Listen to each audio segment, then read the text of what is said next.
des attaques de drones et des bombardements russes ont visé la région ukrainienne de Kherson, mercredi matin, faisant au moins un mort. Des débris de drones dans l'ouest ont fait 18 blessés, dont 2 dans un état grave.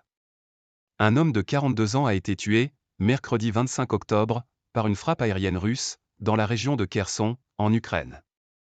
Il se trouvait dans un quartier résidentiel de Berislav, lorsque la frappe a touché sa maison, a indiqué le gouverneur régional, Oleksandr Produkin. L'Ukraine a fait état de bombardements et de tirs de drones par la Russie dans la nuit et au cours de la matinée. La ville de Kherson, libérée par les forces ukrainiennes en novembre 2022, a elle aussi essuyé des bombardements, mais le responsable n'a pas fait état de victimes. La région de Khmelnytsky, dans l'ouest de l'Ukraine, a été visée par des drones qui ont été abattus par la défense antiaérienne ukrainienne.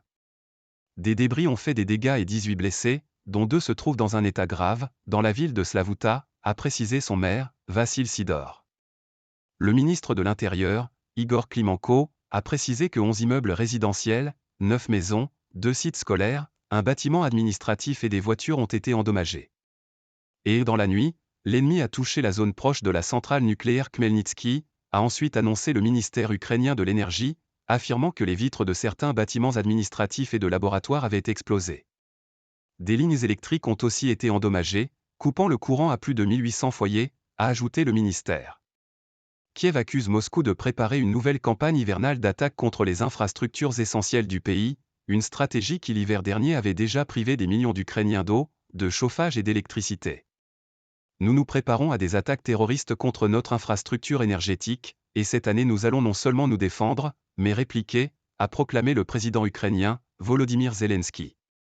Au total, l'armée de l'air ukrainienne a indiqué avoir abattu, dans la nuit de mardi à mercredi, 11 drones de fabrication iranienne Shahed, des appareils que la Russie lance toutes les nuits contre l'Ukraine.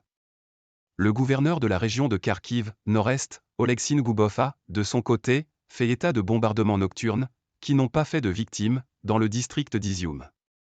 En revanche, selon la même source, 2 civils, des hommes de 50 et 57 ans, ont été tués dans la journée de mardi dans le village de Podoli, près de Kupiansk, une zone où l'armée russe tente depuis des semaines de percer les lignes ukrainiennes pour réoccuper des territoires libérés par Kiev en septembre 2022.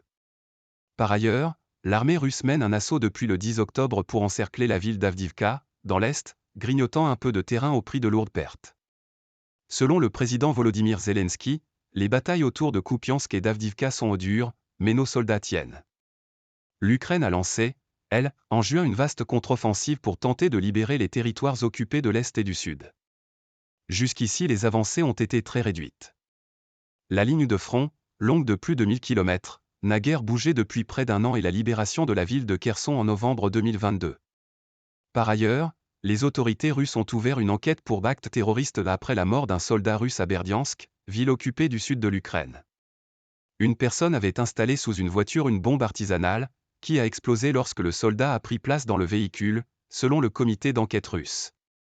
Avec AFP.